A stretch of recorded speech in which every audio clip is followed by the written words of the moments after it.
Hey, there's three sides to every story. There's his side, there's the other guy's side, and the truth is probably somewhere in between. I felt like Marilyn was nagging me about the microwave. But what if I just bought a microwave? Welcome to the Grace Marriage Podcast. I'm Brad Rhodes. And I'm Marilyn Rhodes. We're here to help you build a marriage that's stronger, more connected, and full of grace. I'm Rick Dayton, joining Brad and Marilyn as we bring you weekly conversations designed to inspire and equip you to live intentionally in your marriage. We'll share practical tips, powerful stories, and strategies to help you and your spouse grow closer and thrive together. So whether you're just starting out or have been married for years, there's always room to grow. Let's do this together. This is the Grace Marriage Podcast.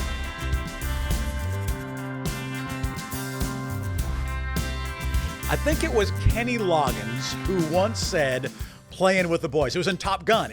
And that's what this episode of Grace Marriage is going to be all about. I'm Rick Dayton along with Brad Rhodes, and we're going to talk specifically to guys. How many times is it, though, that ladies are coming to you saying, I've got a problem, we've got a problem? How often is it that guys come and do that?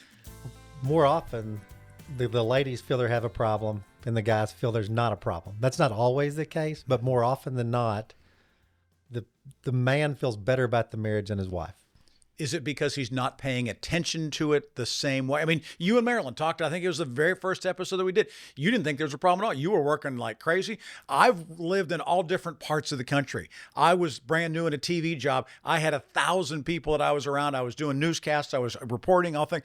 I came home. I had a great day. My wife was at home with the kids by herself, didn't know a soul in town, and thought this isn't nearly as great as what you do. I mean, is that the same kind of thing? Yeah, I thought we had a problem, but I thought the problem was her. You know, like if she was just not so needy and hypersensitive, sounds awful, but I really thought that things were fine if she would just accept it.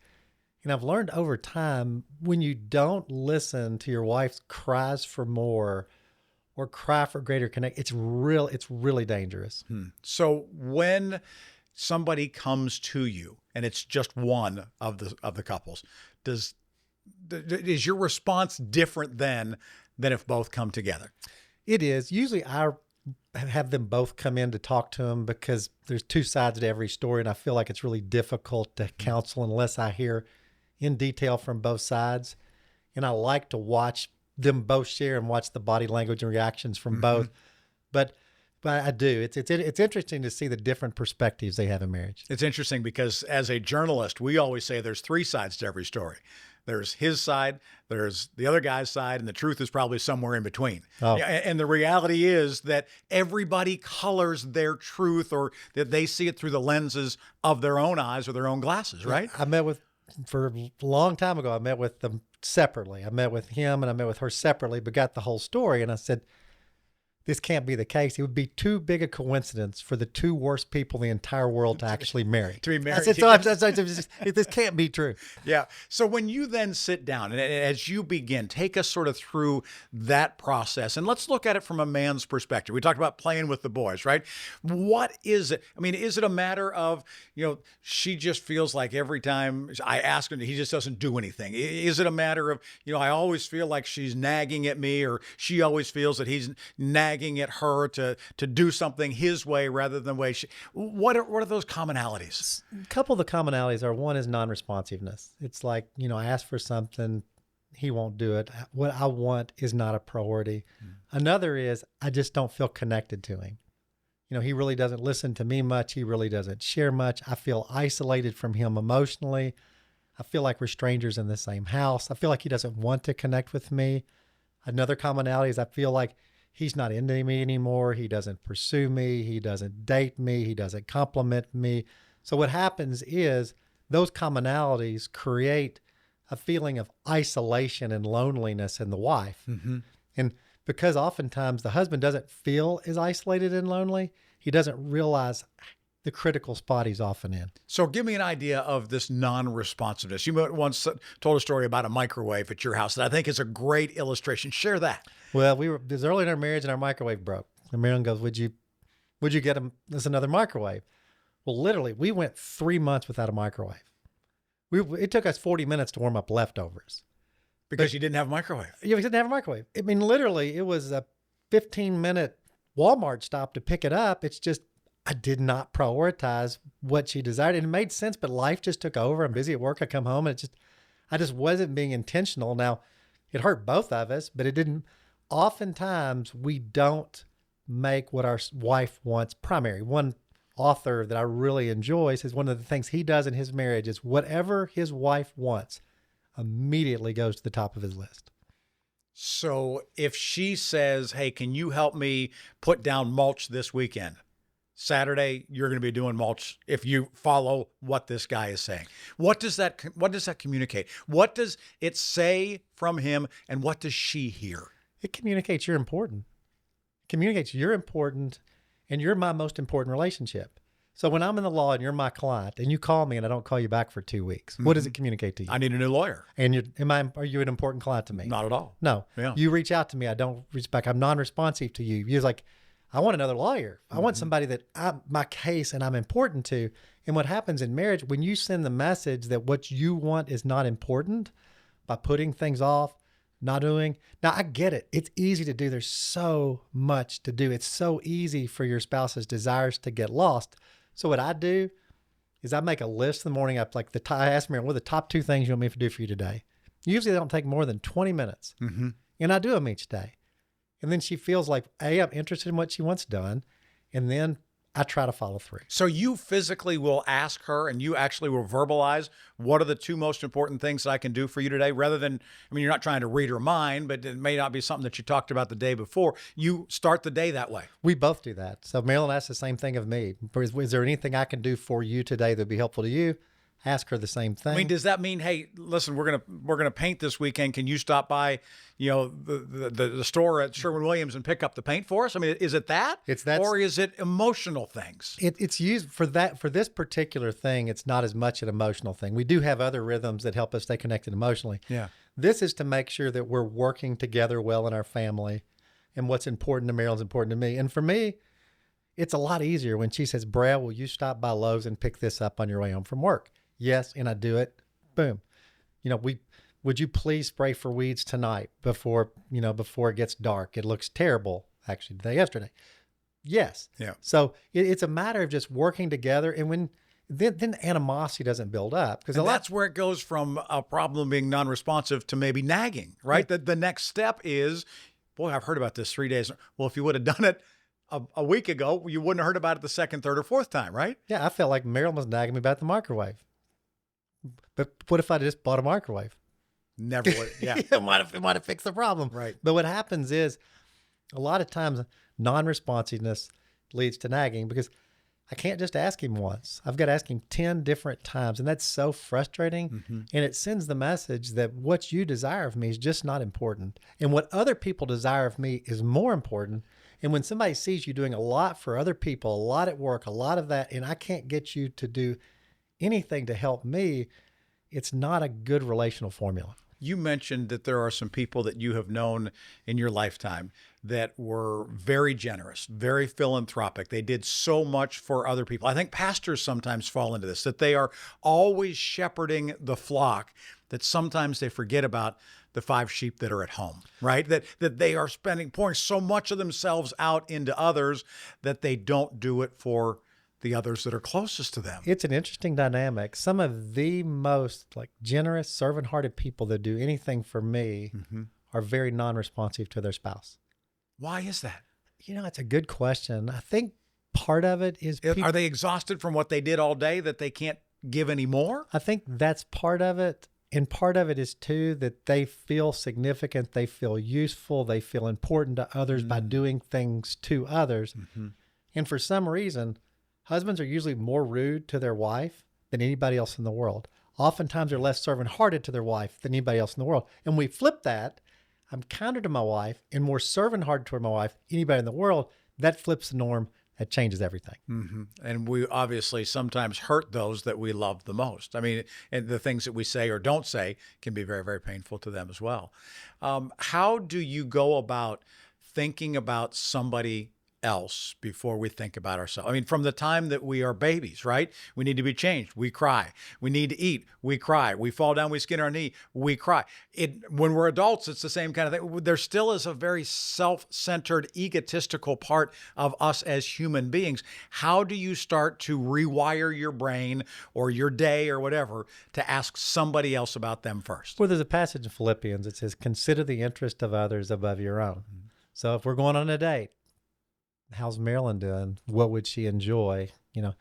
Is she really tired? Might she enjoy checking out in a movie? Is she wanting to exercise today? Should we go on a long walk? Instead of thinking what I want, think what she wants. It's not what I feel needs to be done, because what's important to Marilyn oftentimes I don't even think needs to be done at all.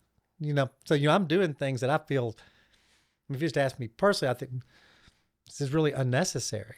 But if I really want to love Marilyn, it means doing what she desires. It's because it's Marilyn.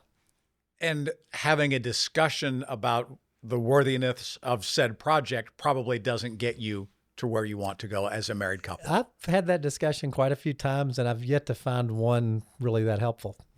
She hasn't yet said, Brett, you're right. That's unnecessary, and it's important to me, but it's not important, so I'm just going to lay it aside. Thank you for enlightening me with your wisdom. That hasn't happened yet. Well, and it probably won't ever happen. But I also think that there are differences in terms of what people value and what people think is most important. How do you start to gain a sense of knowing that without asking? Because I think that really speaks. I mean, you hear people talk all the time about the 5 love languages, right? That people respond in different ways. That some people it's spending time with them. Some people it's physical touch. Sometimes it's words of affirmation. There are different ways that you can speak that to. How can you do it without them asking? Because if they don't have to ask, then you really have something that you feel like, you know what? You're not reading my mind, but you really know what's important to me. Well, Gary Chapman's principle is very powerful that you referred to. It's you just really get to know each other. Like your wife, Jenny, you know her. She likes tea. She doesn't like coffee. You know what tea she likes. So if you're being intentional with marriage, you're getting to know Jenny better and better and better. So her likes, her preferences, what she doesn't like, nobody knows her like you. And as a result, nobody is more effective in loving her when they're intentional than you, because you know what to do. Right. You know what upsets her. You know what makes her happy. You know what she enjoys. You know what she doesn't enjoy. Other people really don't. So we miss a real opportunity in marriage if we really become students of our spouse and become an expert in their preferences, an expert in what they like to drink, what they like to eat. We can really bring God a ton of glory by putting beautiful love on display. The challenge is, most of us just get so busy in life and work and kids, we don't even pay attention to one another instead of love one another. Had one individual came in and told me, he said, I do everything for my wife. I do this, I do this, I do this, I do this. Then I brought her in, and she sobbed and said, he doesn't love me. He never does anything for me. And she shared what he didn't do. And I told him, I said, dude, you're like hunting for deer in the Walmart parking lot. I said, you're doing a ton of stuff, but you're shooting arrows everywhere. But not even one of them is coming close to the overall target. Right. I said, here's the target. Start hitting, Well, how could two people who live together and who are married come from such diabolically different ends of the spectrum? If he thinks he's doing all this and she thinks he's not doing anything at all, I mean, one or two of those arrows, even in the right neighborhood, doesn't even sound like they are. No. How's that possible? Well, as Gary Chapman says in his book, we tend to love other people out of our own love language. So if, as a Gary Chapman say, like if we like quality time, we tend to offer quality time. We like gifts, we buy a bunch. People that love gifts buy a bunch of gifts. Right. People that love thoughtful gifts give the most thoughtful gifts. But if it's number 5, as Chapman would say on the love language list, they were screaming for 4 other things they didn't get. It's their last one, and you're backing up Amazon trucks, but all they want to do is hang with you. Right. You're hunting in a parking lot. Right, because you don't spend the quality time with them that they really, really yearn for. And my encouragement, especially to guys, is really listen to your wives. I've had so many tragic situations where men who thought they were in very stable marriages get left. And then they tell me, I don't know what happened a month ago. We were fine. But his wife was saying, could we spend more time together? Could we talk more? I feel like we're disconnected. And he just never registered because he thought things were fine. but she either quit complaining and gave up and lived in a quiet frustration, or kept complaining until she left. So being responsive to what your wife is saying is so important, and it's dangerous not to. Are there classic warning signs that if you hear this, this is a red flag? Guys, if you hear this, you need to change. If your wife says, we never spend time together, if your wife says, I don't feel connected to you, if this is a big warning sign when your wife just kind of goes silent. If you're not saying something. If your wife just kind of goes, like, she used to complain about spending time together, now she doesn't. She used to complain about connecting, now she doesn't. Nothing's changed in the marriage. The only thing that's changed is she's quit crying out. That may have been she's just kind of feels hopeless in the marriage and just kind of give up. Well, why keep asking him if he's not going to respond anyway? Right. And oftentimes those frustrations will build under the surface over time, and the volcano looks as peaceful as can be. And then it's Mount St. Helens. And then it's Mount St. Helens. And the top blows off. And oftentimes there's no turning the train around. So then what can we do to listen better? I mean, it's a difference between hearing and listening. I mean, we all know that hearing is the sound waves coming into your ear and it rattles around in your drum registers and it goes to your brain and you understand. Listening is completely different from hearing. How do we move from one to the other? Well, one, you have to make time for one another. We always say time is a container in which a marriage grows. Mm-hmm. So if you don't have time for one another, with just the two of you, no cell phone, just the two of you connecting, no kids, no other couples, just the two of you, you really can't grow in connection, communication, enjoyment unless you have a container of time to do that within. Mm-hmm. So the first thing is make time for one another. So it's just the two of you. So you're really talking, you're really getting to know each other. And then while you're talking, just be intentional and try to hear what she's saying and think, how could I take that and take it into action? A real simple one that I mentioned in our book, The Grace Marriage, we were in the Nashville airport and Marilyn said, that lady's shoes, they're really cool. And I said, really? She says, yeah. Then Marilyn went somewhere and I walked over to that lady and said, look, I'm not weird or a creep, but where'd you get your shoes? And what brand are they? And I wrote it down. 3 days later, that same pair of shoes in Marilyn's size showed up at the door. And she's like, it took me 5 minutes. Right. Unfortunately, they were expensive. Yeah. I was like, I wish the lady bought cheaper shoes. Yeah. But other than the cost, it was Marilyn was blown away. Because you went way out of your way to find out what they were, to do something about it. She didn't have to do that. It showed that you were thinking about her. It showed that she mattered. And it took me maybe 90 seconds. Right. And the thing is, having a really cool marriage isn't that hard. It's making time, having fun together, listening, and trying to creatively love one another and try to, outdo one another in honor.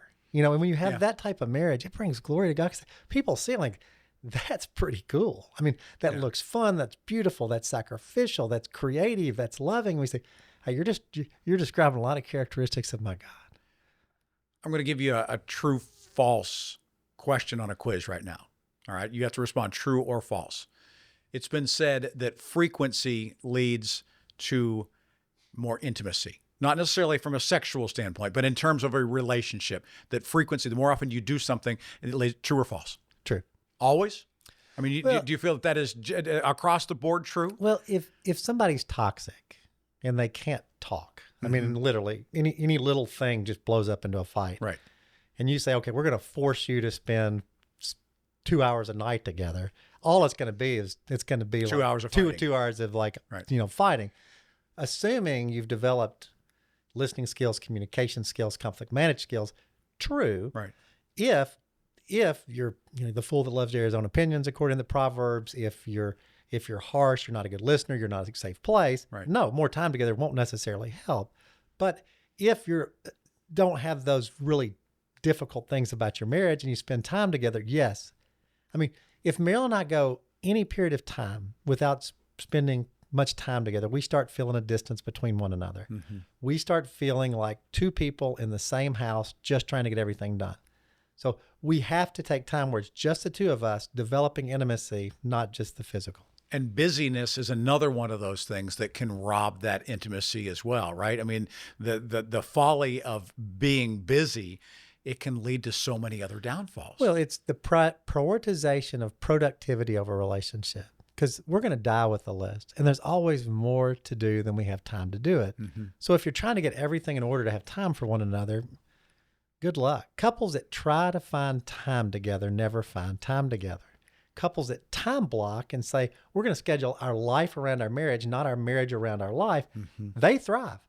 In the couples that say we're still trying to find time, I said, I got a clue for you. You'll never find it. So when you said that you and Marilyn, your date night was Tuesday for a long time, and then kids come along and you kind of move it, it's really easy if it's every single Tuesday from 7 until 9, no questions asked. We're not going to be here. Kids, you got to figure it out yourself when they're old enough.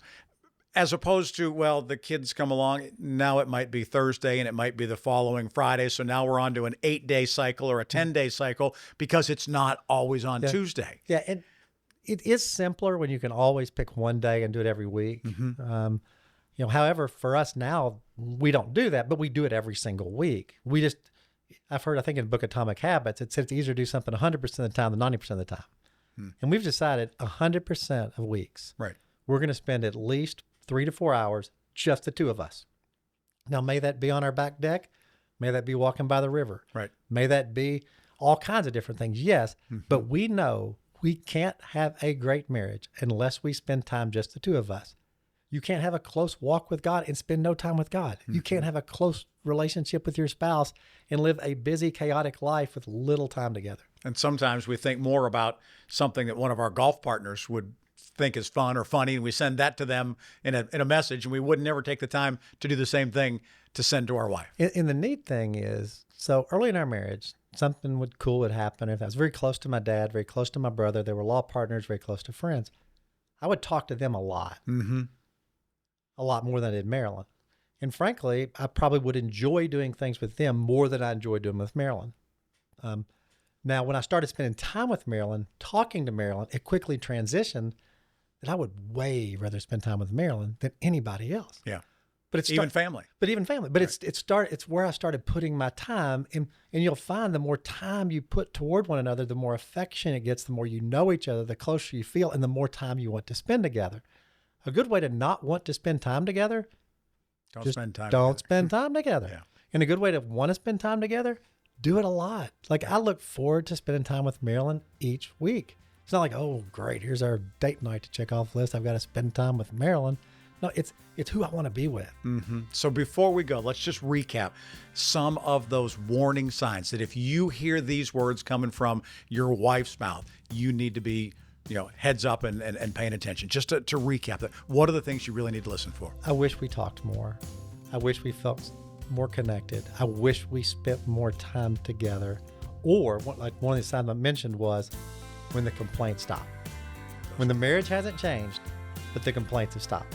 Because you don't want your spouse living in a frustrated resignation, feeling like there's no hope.